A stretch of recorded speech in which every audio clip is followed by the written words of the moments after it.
whenever you put gas into a vacuum chamber, that gas expands. It fills the vacuum chamber, right? Right. Do you know how stars are formed? No. NASA claims that stars are formed by gas clumping together in the vacuum of space. And then it just has this pooling effect where more and more gas molecules start sticking together until it gets so dense that all of that gas explodes and turns into a star. Okay. Right?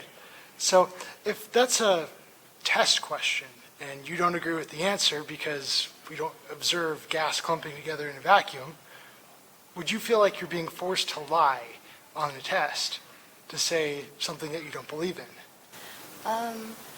It depends if that's what I was taught. Like if that's what the teacher said was the answer, then I'd feel like if that's what's said, that's probably what's just going to be on the test. I don't feel like it's really lying. If you're saying something that you don't believe in, okay, is that a lie to say something you don't believe in? So here they're giving you a test saying how are stars formed, and you are forced to say stars are formed by gas clumping together in a vacuum, right? Mm-hmm. But you don't believe that's how stars are formed. That's not lying? Well, I don't know. I guess it would be then. Okay. So would you say that is that kind of a common thing in the testing center, would you say, where you're forced to say whatever it is your teachers say, but you're not allowed to agree, you're not allowed to disagree with them? Yeah, actually, because, I don't know, they basically just read it off. They don't really offer any other agreements or disagreements in it, so. Yeah, when you do a Scantron, it's just A, B, or C, and it doesn't give you an option to say, well, this is the answer you want me to say, but I disagree with your answer because of this. Yeah. They don't have any kind of room for that, and so, yeah. Would you say that's kind of a problem with academia as we know it today? Yeah. Yeah. Would you appreciate having a line where you can say, I disagree with this answer because of this, but this is the answer you want to say, Yeah. you want me to say?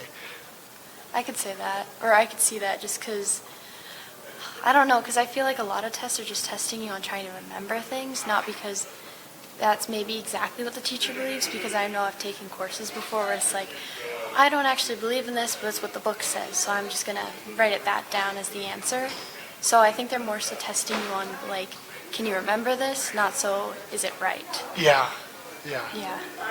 Okay. Yeah. I think that's what we want to see is we want to fix this problem, right? There's too much indoctrination going on in academia and not enough individual thought. Yeah.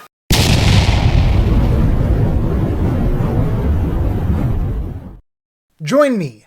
Start sending texts and writing emails, people. Is your class safe for me in this regard? A simple solution to this problem is instead of asking, how are stars formed, ask, how does NASA claim stars are formed?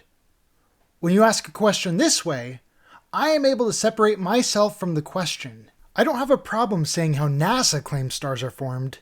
I have a problem with being expected to act like I agree with them. This is just one example that could be applied to many different kinds of questions.